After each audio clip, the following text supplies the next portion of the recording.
우리 예레미야서 33장의 말씀 한 절씩 교독으로 봉독하도록 하겠습니다. 제가 먼저 보겠습니다. 예레미야가 아직 시위대의 뜰에 갇혀 있을 때에 여호와의 말씀이 그에게 두 번째로 임하니라. 이르시되 그의 이름을 여호와라는 이가 이와 같이 이르시도다. 너는 내게 부르짖으라. 내가 내게 응답하겠고 내가 알지 못하는 크고 은밀한 일을 내게 보이리라. 이스라엘의 하나님 여호와, 무리가 이 성읍의 가옥과 유대 왕궁을 헐어서 갈대인의 참호와 칼을 대항하여 싸우려 하였으나 내가 나의 노여움과 분함으로 그들을 죽이고 그들의 시체로 이 성을 채우게 하였느니 이는 그들의 모든 악행으로 말미암아 나의 얼굴을 가리어 이 성을 돌아보지 아니하였음이라. 그러나 보라, 내가 이 성읍을 치료하며 고쳐 낫게 하고 평안과 진실이 풍성함을 그들에게 나타낼 것이며 내가 유다의 포로와 이스라엘의 포로를 돌아오게 하여 그들을 처음과 같이 세울 것이며 내가 그들을 내게 범한 그 모든 죄악에서 정하게 하며 그들이 내게 범하여 행한 모든 죄악을 사할 것이니라. 이 성읍이 세계 열방 앞에서 나의 기쁜 이름이 될 것이며 찬송과 영광이 될 것이요 그들은 내가 이 백성에게 베푼 모든 복을 들을 것이요 내가 이 성읍에 베푼 모든 복과 모든 평안으로 말미암아 두려워하며 떨리라. 여호와께서 이와 같이 말씀하시니라. 너희가 가리켜 말하기를 황폐하여 사람도 없고 짐승도 없다 하던 여기 곧 황폐하여 사람도 없고 주민도 없고 짐승도 없던 유다 성읍들과 예루살렘 거리들에서 즐거워하는 소리, 기뻐하는 소리, 신랑의 소리, 신부의 소리 및 만군의 여호와께 감사하라. 여호와는 선하시니 그 인자심이 영원하다 하는 소리와 여호와의 성전 감사제를 드리는 자들의 소리가 다시 들리리니 이는 내가 이 땅의 포로를 돌려내어 지난 날처럼 되게 할 것임이라. 여호와의 말씀이니라. 만군의 여호와께서 이와 같이 말씀하시니라. 황폐하여 사람도 없고 짐승도 없던 이곳과 그 모든 성읍에 다시 목자가 살 곳이 있으리니 그의 양떼를 눕게 할 것이라.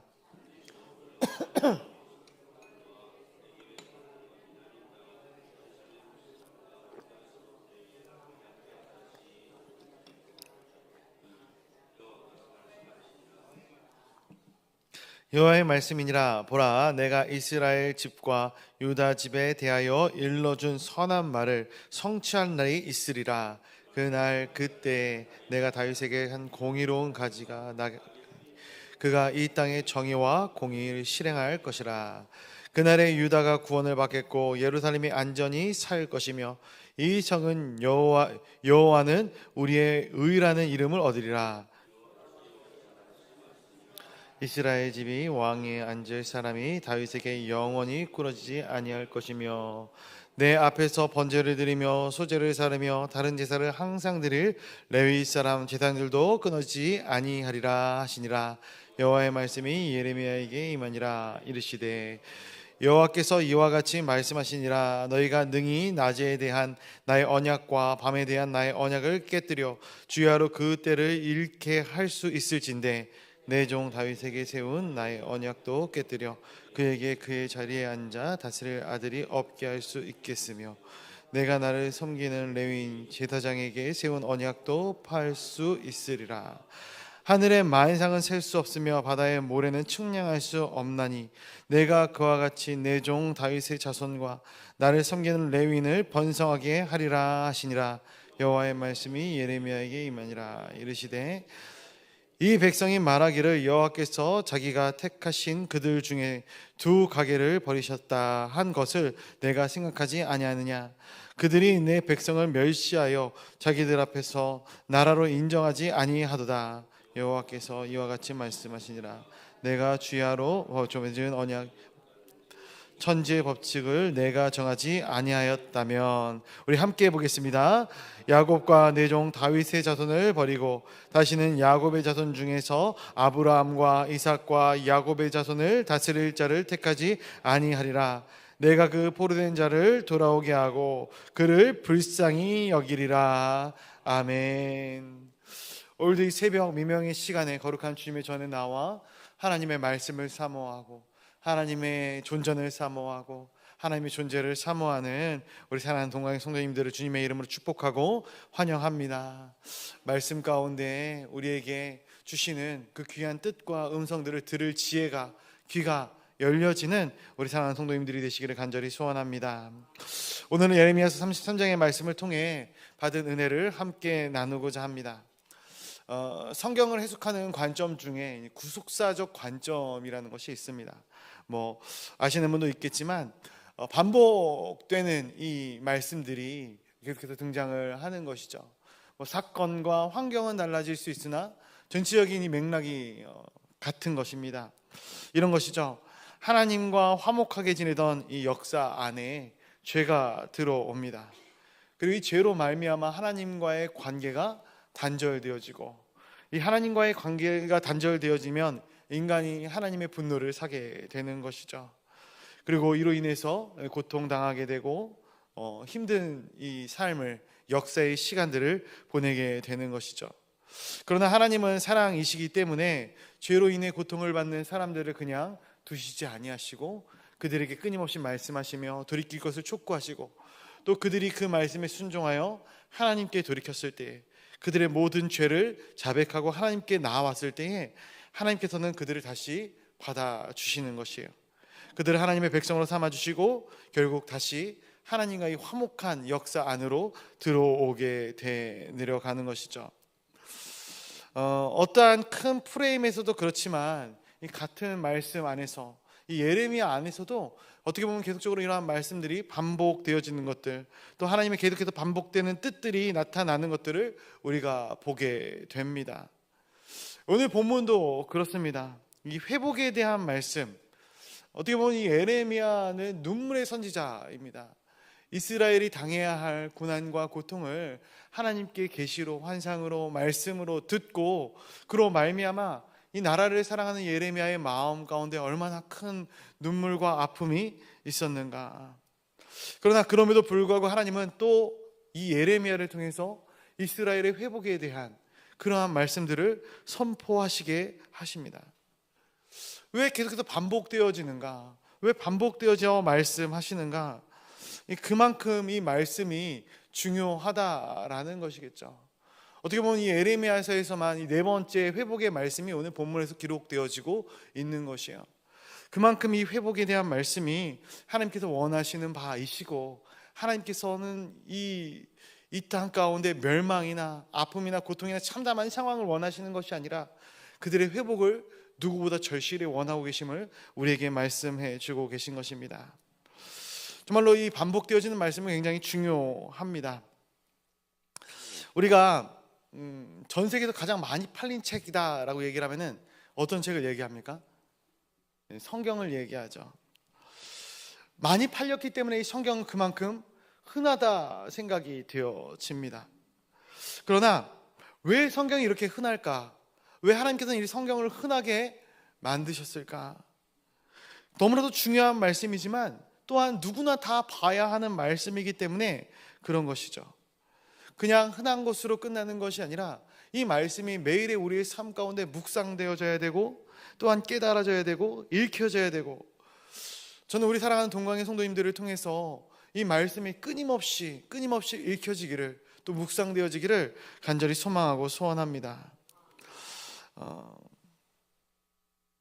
오늘 본문 가운데 이 예레미야는 계속해서 선포되어지는 멸망의 예언 가운데 회복을 예언하고 있습니다. 멸망은 이것이죠. 너희가 그렇게 하다가는 죽게 될 것이다. 멸망하게 될 것이다. 그래서 좀 너희가 깨달아 알았으면 좋겠다. 그러나 다시 애타는 마음으로 이 회복의 말씀을 더하고 있는데, 이 상황을 보면은 정말로 이 말씀이 임할 상황인가 생각이 되어집니다. 우리 1절부터 3절까지의 말씀을 한번 같이 읽어보도록 하겠습니다. 1절부터 3절까지의 말씀입니다. 시작. 예레미야가 아직 시위대 뜰에 갇혀 있을 때에 여호와의 말씀이 그에게 두 번째로 임하니라. 이르시되 이를 행하시는 여호와 그것을 만들며 성취하시는 여호와 그의 이름을 여호와라는 이가 이와 같이 이르시도다. 너는 내게 부르짖으라 내게 응답하겠고 내가 알지 못하고 크고 은밀한 일을 내게 보이리라. 아멘. 지금 상황이 1절에 보니까 어떠한 상황입니까? 절망적인 상황입니다. 최악의 상황이라고 해도 과언이 아니에요. 하나님의 말씀을 대언하는 이 예레미야는 시위대 뜰에 갇혀 있습니다. 그리고 내년에는 이 예루살렘 성이 무너질 것입니다. 아무런 빛도 보이지 않는 그러한 상황 가운데 예레미야 본인도 그렇고 이스라엘도 아무런 소망도 없는 그러한 상황 가운데 하나님께서 이 예레미야에게 임하시는 거예요. 말씀하시는 것이죠. 뭐라고 말씀을 하시는가? 내게 부르짖으라. 그러면 내가 응답하겠고 내가 알지 못하는 크고 은밀한 일들을 너에게 보이겠다 말씀하고 계시는 것이죠. 사랑하는 성도 여러분, 말씀하시는 것이 바로 하나님의 능력입니다. 또 이 하나님은 말씀을 통해서 하나님의 일들을 행하시는 것을 보게 됩니다. 2절 말씀에 보면은 또 하나님에 대해서 뭐라고 이야기를 하고 있는가 보니까 이를 행하시는 하나님, 그리고 이를 성취하시는 하나님이다 라고 말씀하고 있어요. 근데 이 2절 말씀에 쓰인 단어들을 우리가 원어적으로 보게 되면은 이게 언제 쓰이는 단어들이냐면은 창세기 1장과 2장에서 하나님께서 천지를 창조하실 때 쓰였던 단어들입니다. 이를 행하시고 이를 창조하시고 만드시는 하나님, 그런 하나님이십니다. 창조주 하나님이셔요. 무에서 유를 만드신 하나님, 그 하나님이 예레미야에게 뭐라고 말씀하시는가? 부르짖으라 라고 말씀하고 있는 것이죠. 말씀 묵상하면서 그런 생각을 해봅니다. 정말로 우리가 인생을 살다가 어렵고 힘든 일이 닥쳤을 때 우리가 무엇을 찾는가, 먼저 무엇을 구하고 무엇을 의지하는가, 이것이 우리의 존재를 결정한다라는 것이죠. 신앙이란 무엇입니까? 우리 인생 가운데 어려운 순간 가운데, 환난 가운데, 모든 순간순간마다 하나님을 계속해서 찾고 부르짖는 것이 우리의 신앙인 것이죠. 이 부르짖으라라는 것은 단순히 소리를 크게 외치라라는 그런 의미만을 갖고 있는 것이 아닙니다. 부르짖으라라는 것은 애통하고 애곡하는 마음입니다. 나의 무능함과 나의 이 무지함을 알고, 그리고 하나님의 이 전지전능하심을 깨달아 아는 것을 말하는 것이죠. 그때 어떠한 일이 일어난다 말씀하시는 거예요. 우리의 모든 무지하고 무능함을 뒤로하고 하나님께서는 역사하셔서 강권적으로 일을 하셔서 크고 은밀한 일들을 우리가 알 수 없고 우리가 깨달을 수 없고 우리가 감히 볼 수 없는 그러한 일들을 우리 가운데 보이시겠다 말씀해 주고 있는 것이에요. 우리가 이 땅을 살아가면서 어떻게 우리의 앞에 일들을 다 이해하고 설명하고 또 알아갈 수 있겠습니까? 불가능한 것이죠. 찬송가의 가사에서도 나오는 것처럼 내일 일은 난 모르는 거예요. 하루하루 살아가는 거예요. 그러한 삶을 우리가 살아갑니다. 물론 우리가 과거의 역사를 보면서 반복되어지는 그러한 일들 어느 정도 예측을 할 수 있을 것이다 생각을 합니다. 그러나 그럼에도 불구하고 늘 넘어지고 늘 무너지는 것이 우리의 인생 아니겠습니까? 이스라엘도 마찬가지입니다. 절망적인 상황으로 갔어요. 이제 내년이면 멸망합니다. 그리고 이 예레미야는 갇혀 있어요. 예루살렘은 철저히 황폐해지겠지만 그러나 하나님께서 다시 이스라엘 백성들을 일으키셔서 그들을 세우시고 그들을 회복하게 하실 것이다. 이것이 지금 당장에 그들의 눈앞에는 보이지 않지만 이들이 그들의 입장에서는 크고 비밀한 일들이 되어 그들의 역사 가운데 이 말씀을 듣는 사람들이 깨달아 아는 지혜가 생기게 되어질 것이죠. 더 나아가서 궁극적으로 우리의 이성으로 알 수 없는 일, 우리가 아무도 상상할 수 없었던 그러한 일들, 메시아가 이 땅 가운데 오실 것이다. 이것을 이 말씀이 가르치고 있는 것이죠. 예수님께서 이 땅 가운데 오셔서 모든 것들을 새롭게 하시고 모든 것들을 새롭게 창조하실 것이다 라는 것이에요. 사실 이것은 이 예레미야뿐만이 아니라 많은 선지자들이 이야기하고 있는 부분입니다. 이사야 선지자도 같은 말씀을 하시죠. 이사야서 55장 6절의 말씀을 보게 되면은 너희는 여호와를 만날 만한 때에 찾으라, 가까이 계실 때 그를 부르라 말씀하시고 계십니다. 언제가 만날 만한 때입니까? 바로 지금이 만날 만한 때가 아니겠습니까? 무소부지하신 하나님, 언제나 우리와 함께 하시고 이스라엘과 함께 하셨던 하나님, 그 하나님을 부르기만 하면 하나님께서 만나주신다라는 거예요. 그래서 예수 그리스도께서 이 땅 가운데 오실 때 예수님을 뭐라 부르리라 말씀하십니까? 임마누엘이라 부르겠다 말씀하시지 않습니까? 이 임마누엘의 뜻이 무엇입니까? 내가 너희와 항상 함께 할 것이다 라는 거예요. 우리를 늘 바라보고 계시는 하나님, 우리와 늘 동행하시는 하나님, 우리가 그분께 부르짖기만 하면 그분께서 우리를 만나주시고 우리의 작은 신음에도 응답해 주시겠다라는 것이에요. 지금 이 상황이 어떠한 상황인가? 지금 이 이스라엘 백성들이 지금 어떠한 상황에 빠져 있는데 하나님께서 이러한 말씀을 해주시는 것인가? 우리 4절과 5절 말씀 한번 같이 보도록 하겠습니다. 우리 4절과 5절입니다. 시작. 이스라엘 하나님 여호와께서 말씀하시니라.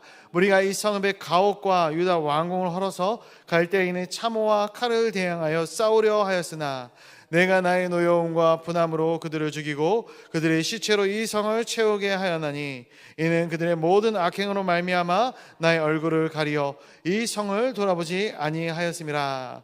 나중에 예루살렘 백성들이 뭐라고 얘기를 하냐면은 이 4절 말씀에 나와 있는 것처럼 바벨론 군대들을 막기 위해서 이 가옥들을 헐고 유다의 왕궁을 헐어서 참호를 만들자라는 것이에요. 인간적인 방법이죠. 그러나 하나님께서는 뭐라고 이야기하냐면 이런 인간적인 방법들 가운데 내가 함께하지 않겠다라는 거예요. 이 성을 내가 돌보지 않겠다라는 거예요. 사람이 아무리 수고와 열심을 내어도 하나님께서 돌아보시지 않으면 그것으로 끝나는 것 아니겠습니까? 지금 이스라엘 백성들은 굉장히 큰 열심과 각오와 노력을 결단하고 있는 거예요. 그러나 하나님은 그들을 내버려 두겠다라는 거예요. 저는 심판이 이것이라 생각을 합니다. 우리가 이 땅을 살아가면서 세상적으로 승리할 수가 있어요. 물질적으로 풍족해지고 건강하고 떵떵거리고 잘 살고. 그런데 우리가 아무리 이 땅 가운데서 승승장구하고 잘 산다 할지라도 하나님께서 그의 인생을 내버려 두신다면 그것은 망하는 길이에요. 멸망의 길로 걸어가고 있는 것이에요. 그런데 하나님께서 왜 외면하시는가? 우리가 먼저 외면하였기 때문에 그래요. 우리가 먼저 우상에게 달려가고 하나님이 아닌 것에 마음을 빼앗겼기 때문에 하나님께서 방관하시는 것이에요. 저희 집에 8개월, 8개월 된 아이가 있습니다. 근데 이 아이가 참 잘 웃어요. 눈을 마주치기만 하면은 싱긋싱긋 잘 웃어줍니다. 그러면서 제가 있는 쪽으로 막 오려고 아둥바둥하는 모습을 볼 때 이 아이가 저에게 무엇인가를 해줘서 제 마음 가운데 기쁨과 감사가 있겠습니까? 그냥 웃는 얼굴을 바라보며 저에게 다가오는 그 모습 하나예요. 근데 많은 사람들이 그러한 이야기를 하더라고요. 이 시기에 평생에 해야 할 효도를 다 한다라는 것이죠. 저는 참 맞다 생각을 합니다. 이 아이가 무엇인가를 해줘서 기쁘고 감사한 것이 아니라 이 아이의 존재 자체가 감사와 기쁨이 되는 것이죠. 하나님께 이스라엘 백성들의 존재 자체가 기쁨이었어요. 이 이스라엘 백성들이 하나님의 이 얼굴을 보며 하나님 앞에 나와 예배하고 하나님의 이 이름을 찬양할 때에 그 자체가 하나님께는 기쁨과 이 감사의 부분이 아니었을까 생각을 합니다. 그런데 그들이 작은 것을 하지 않는 것이죠. 눈을 마주치지 아니하고 외면하고 얼굴을 가리고 하나님을 향해 웃지 않고 하나님을 향해 예배하지 않는 거예요. 그들을 하나님께서는 외면하시겠다 말씀하셔요. 하루아침에 일이겠습니까? 아니죠. 오래 참으시는 하나님께서 그들에게 지금 이 시대 가운데 심판의 말씀을 다시 한번 이야기하고 있는 거예요. 근데 참 놀라운 것이 하나님께서 이 심판의 마음, 이 심판의 메시지를 예레미야를 통해서 말씀하시면서 또 다시금 이 마음 가운데는 사랑의 마음을 품고 있는 것들을 보게 되는 것이죠. 우리 6절부터 8절까지의 말씀 한번 같이 또 읽어보도록 하겠습니다. 6절부터 8절까지입니다. 보겠습니다. 시작. 그러나 보라, 내가 이 성읍을 치료하며 고쳐 낫게 하고 평안과 진실이 풍성함을 그들에게 나타날 것이며, 내가 유다의 포로와 이스라엘의 포로를 돌아오게 하여 그들을 처음과 같이 세울 것이며, 내가 그들을 내게 범한 그 모든 죄악에서 정하게 하며 그들이 내게 범하며 행한 모든 죄악을 사할 것이다. 아멘. 예레미야 33장 3절에 나오는 말씀이 바로 이것 아니겠습니까? 크고 은밀한 일들이 바로 이것 아니겠습니까? 하나님이 행하시는 일, 일하시는 하나님께서 행하시는 일들이 바로 이것입니다. 어떠한 사람이 자신의 죄과를 감히 스스로 다 담당할 수 있겠습니까? 우리가 우리의 죄를 다 짊어지고 간다면 우리 가운데 온전히 살 수 있는 사람은 단 하나도 없을 것입니다. 우리가 지은 죄는 영원히 사라지지 않기 때문에 그렇죠. 그러나 하나님께서 우리에게 뭐라고 말씀하시는가? 죄가 없는 것 같이 씻겨주시겠다. 내 죄가 진홍빛처럼 붉을지라도 흰 양털보다, 흰 눈보다 더 희게 해주실 것이다 라는 거예요. 아무리 살이 썩어 들어갈지라도 주님이 만져주시면 그 썩어져가는 곳 가운데 새 살이, 새 순이 돋아나게 되는 것이죠. 그래서 로마서 3장 23절 24절 이렇게 고백을 합니다. 모든 사람이 죄를 범하였음에 하나님의 영광에 이르지 못하더니 그리스도 예수 안에 있는 속량으로 말미암아 하나님의 은혜로 값없이 의롭다 하심을 얻은 자 되었느니라. 아멘. 이것이 크고 은밀한 일 아니겠습니까? 우리가 이 약속을 붙들고 나아갈 때에 우리의 생명이, 우리의 삶이 소생케 되어질 줄로 믿습니다. 우리가 사망의 음침한 골짜기를 다닐지라도 하나님께서 그의 막대기와 지팡이로 우리를 안위하시는 은혜의 역사를 경험하게 될 줄로 믿습니다. 이 모든 말씀들은 우리가 의롭기 때문에 이루어지는 말씀이 아닌 것이죠. 우리가 그분의 이름을 부르면, 그분을 부르짖으면, 그분께 고하며 나아갈 때에 하나님께서 말씀하십니다. 크고 은밀하고 비밀스러운 일들을 우리의 삶 가운데 보이시겠다 말씀하시는 것이죠. 그 일이 우리 가운데 일어나게 되면 어떠한 일이 일어나는가? 우리 9절 말씀 한번 같이 읽어보도록 하겠습니다. 9절 말씀입니다. 시작. 이 성읍이 세계 열방 앞에서 나의 기쁜 이름이 될 것이며 찬송과 영광이 될 것이요 그들은 내가 이 백성에게 베푼 모든 복을 들을 것이요 내가 이 성읍에 베푼 모든 복과 모든 평안으로 말미암아 두려워하며 떨리라. 아멘. 세상이 하나님을 보고 하나님의 백성들을 보고 두려워하고 떨게 된다라는 것이에요. 저는 우리 믿는 자들에게 이러한 일들이 늘 일어나야 되는 것이 아닌가 생각을 합니다. 우리가 하나님을 믿고 신앙인으로서의 삶을 살아가는데, 크리스천이라는 이름으로 세상을 살아나가는데 세상 사람들과 별반 다르지 않다. 이것은 정말로 문제가 있는 것이죠. 세상 사람들이 우리의 모습을 보며 두려워 떠는 일들이 있어야 합니다. 아니, 두려워 떨지 않더라도 내가 저 사람을 바라보면 정말로 하나님을 한번 믿고 싶다, 저 사람의 하나님이 나의 하나님이 되었으면 좋겠다라는 마음이 들게 만들어야 마땅하지 않겠습니까? 저는 우리 동강교회 성도님들 이제 전도 축제도 끝나고 이제 이번 주면은 총출석 주일이 있는데 전도 축제의 기간 동안에만 우리 하나님의 복음을 증거하는 것이 아니라 우리의 삶을 통해서 매 순간 끊이지 않고 이런 하나님의 놀라운 은혜의 역사가 이 시대와 민족 가운데 우리를 통해 흘러 들어가는 놀라운 일들이 있게 되기를 간절히 소망하고 소원합니다. 말씀을 맺고자 합니다. 우리 오늘 읽은 예레미야서 33장의 말씀은 우리가 너무나도 잘 아는 말씀일 것이다 생각을 합니다. 특별히 33장 3절의 말씀은 많은 분들이 암송까지 하는 말씀이에요. 너는 내게 부르짖으라. 내가 응답하겠고 내가 알지 못하는 크고 은밀한 일들을 내게 보이리라. 저는 이 말씀이 그냥 단순히 텍스트로 끝나는 것이 아니라 우리의 삶을 통해, 우리의 믿음을 통해 응답되어질 줄로 믿습니다. 그렇기 때문에 우리가 예배의 자리에 나오는 것이고 하나님의 뜻을 구하는 기도의 자리로 나오는 것 아니겠습니까? 오늘 이 새벽 우리가 주님 앞에 엎드려 기도할 때에, 주님의 이름을 부르짖으며 주님 앞에 나아갈 때에 외면치 아니하시는 하나님, 우리의 작은 신음에도 응답하시는 하나님께서 우리 가운데 응답하시고 크고 비밀한 일들을 보이시는 놀라운 은혜의 역사가 있게 되기를 간절히 소원합니다. 그 모든 것들을 통해서 아름다운 길, 온전한 길로 우리를 인도하실 하나님을 기대하고 소망합니다. 우리가 이 시간 같이 기도하며 나아가도록 하겠습니다. 우리 같이 기도할 때에